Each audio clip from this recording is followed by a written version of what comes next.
Some cities you visit and forget, some cities visit you and stay. Valencia is the second kind. Before I arrived, I thought I knew what to expect.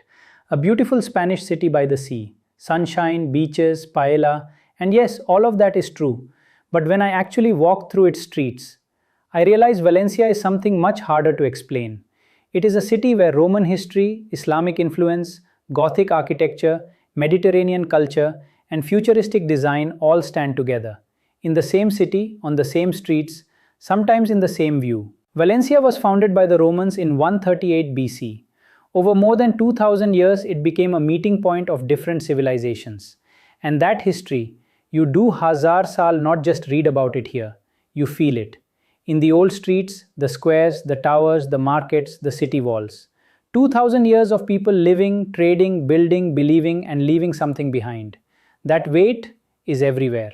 The moment that stopped me completely was La Lonja de la Seda, the old silk exchange. From outside, it looks like a powerful Gothic building, strong, serious, built to last forever. But when you walk inside, the story changes completely. This building was constructed between 1482 and 1533, when Valencia was one of the great commercial cities of the entire Mediterranean world.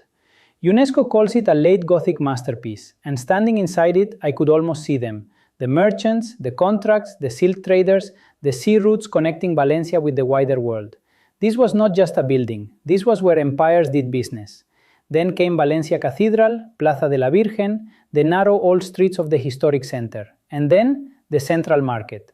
I have visited markets in many cities across the world, but the central market of Valencia is something different entirely. It is known as Europe's largest fresh produce market, and the moment you walk through its doors, you understand why.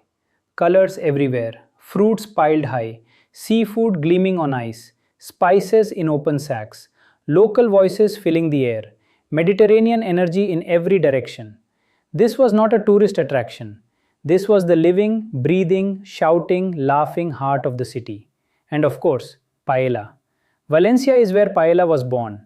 Not the paella you find in restaurants around the world, the real thing, made here, with rice from the fields just outside the city, with ingredients that carry the taste of this exact coast. I ate paella in Valencia, and I finally understood what all the conversation was about. But Valencia does not live only in the past. When I reached the city of arts and sciences, I stopped walking, because for a moment I genuinely thought I had arrived somewhere else entirely. White futuristic buildings, water reflections stretching in every direction, wide open space, shapes that look like they belong to another century, perhaps the next one.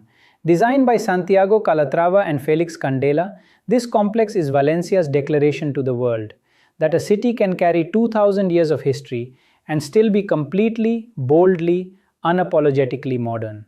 Science, culture, art, and imagination, all in one place. It is breathtaking, completely breathtaking. And then there is the Turia Gardens.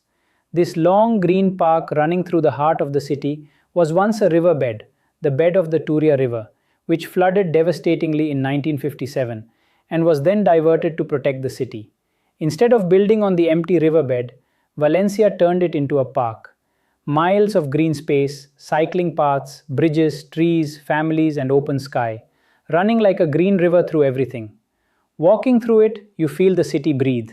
It is one of the most quietly beautiful things I have experienced in any city anywhere. And finally, the Mediterranean. From Malvarosa Beach to La Albufera, the lake surrounded by rice fields where paella ingredients actually grow, Valencia opens itself completely towards the sea. Sunlight on calm water, fresh air, the smell of the coast. The feeling of a city that has always known the sea was part of it. After visiting Valencia, I sat quietly for a while. Because this city does something unusual. It does not shout, it does not perform, it does not try to impress you with noise or spectacle. It simply shows you what it is, slowly, honestly, completely. Roman foundations, Islamic heritage, Gothic grandeur, Mediterranean warmth, futuristic vision, all of it in one city. Valencia is not loud, but it stays with you, quietly, permanently, unforgettably. If you have not been, go.